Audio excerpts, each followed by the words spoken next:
You know, during those hard years, those grim years, some of you may remember, 1940 to 1942, Winston Churchill exhorted a very beat up, a beleaguered British people when he said, never, never give in. He talked about rendering faithful service. And he said, strive without failing in faith or in your duty. Winston Churchill rallied a people that were being bombed, a people that were under siege. And he said, do your utmost, night and day, giving your all, daring all, enduring all to the very end.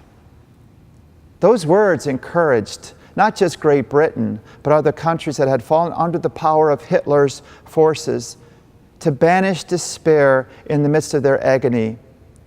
For Winston said, if you do that, our liberation will be sure. Churchill's words, his example, help to understand the discipleship that Jesus calls for in our gospel today. Jesus teaches his disciples to be ever vigilant, with loins girded and lamps lit, prepared at every moment to serve the Lord and one another. You see, we're a lot like Abraham, who never gave in to despair because he believed that God's promises would be fulfilled if he obeyed God's will.